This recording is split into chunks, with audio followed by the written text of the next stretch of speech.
Մինչև 2030 թվականը ակադեմիական քաղաքը պետք է պատրաստ լինի, բուհերը տեղափոխվեն։ Այս մասին Վրաստանի կրթության, գիտության և երիտասարդության նախարար Գիվի Միկանաձեի հետ համատեղ ասուլիսի ժամանակ հայտնել է Ժաննա Անդրեասյանը։ Պետք է հիշեցնեմ, որ մենք նախագծի շուրջ աշխատում ենք արդեն շուրջ 2 տարի և բավականին մեծ ճանապարհ ենք անցել, մասնավորապես գլխավոր հատակագծի հետ կապված աշխատանքները վերջնականացվում են, մենք ունենք նաև առանձին արդյունքներ շարժության, տրանսպորտային նախագծի մասով, քաղաքաշինական համապատասխան վերլուծություններն են արված,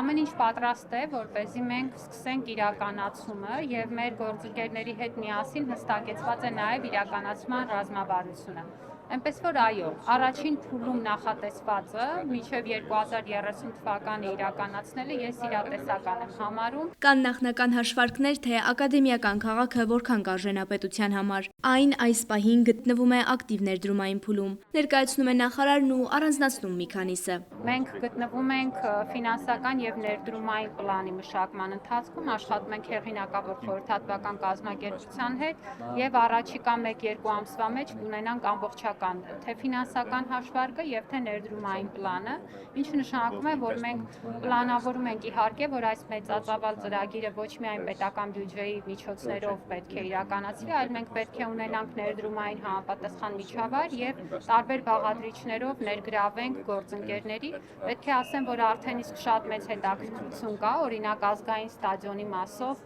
կա առանձին ներդրումային ուրեմն առաջարկ և մենք այժմ դա քննարկում ենք։ Այդպիսի առաջարկներ և հետաքրքրվածություններ առկա են նաև մյուս բաղադրիչներով, այնպես որ կարծում եմ, որ այստեղ առաջիկայում մենք ունենանք նաև առանձին հենց ներդրումային աշխատաժողովներ։ Ակադեմիական քաղաքը կառավարության խոշոր ծրագրերից է։ Այն հնարավորություն է տալիս Հայաստանին իր տեղն ընդգծել համաշխարհային գիտական քարտեզի վրա։ Ունի պոտենցիալ Հայաստանը վերածելու գիտելիքի և նորարարության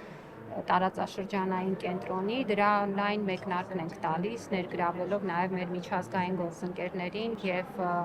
տեսնում եք, որ բավականին լայն հետաքրքրություն կա և մեծ մասնակցություն կա, 2 օրերի ընթացքում մենք քննարկելու ենք ամենատարբեր բաղադրիչները։ Այս օրերին Հայաստանի մարզերում նաև ընթանում են իրազեկման արշավներ, ընդգծում է նախարարը։ Հոկտեմբերի ընթացքում ակադեմիական քաղաքը այցելում է մեր երկրի տարբեր քաղաքներ և մենք բազմաթիվ ուրեմն հրաշալի նախաձեռնություններ ենք տեղում տեսնում, հարյուրավոր երեխաներ, ուսուցիչներ, քաղաքացիներ պարզապես ներգրավում են այս գործընթացի մեջ և սա իսկապես դառնում է արշավ, որտեղ ակադեմիական քաղաքը առաջին հերթին մեր հանրության համար է և իհարկե նրանց ներգրավվածությունը առանցքային է ու կարծում եմ, որ այսօրվա ուղերձն էլ ակադեմիական քաղաքի մասին շատ ավելի պարզ և հասկանալի խոսելն է, քննարկելն է և հրավիրելն է բոլորին դառնալ մասը այս մեծ ծրագրի։ Վրաստանում ևս ընթանում են ակադեմիական քաղաքին համանման ծրագրի իրականացման աշխատանքները։ Առաջին հերթին ցանկանում եմ իմ երախտագիտությունը հայտնել գործընկերոջս և ընկերոջս Հայաստանի կրթության, գիտության, մշակույթի և սպորտի նախարարին, ինձ այսպիսի կարևոր իրադարձության հրավիրելու համար։ Սա մտքեր փոխանակելու հարթակ է և հատկապես կարևոր է, որ այսքան մոտ երկրները, որ ոչ միայն սահմանակից են, փոխանակում են տեղեկատվություն լի կրթական ծրագրերով։ Կրթական բարեփոխումների կողքին բուհերում արձանագրվում են կոռուպցիոն դեպքեր։ Նախարարն անդրադառնում է մանկավարժական համալսարանի ռեկտորի ձերբակալությանը։ Հաշվի առնելով, որ իրավական գործընթաց է ընթանում և կարծում եմ բոլորս կարիք ունենք սպասելու նախ դատական վճռին, որպեսզի որակումների մասով լինենք վստահ։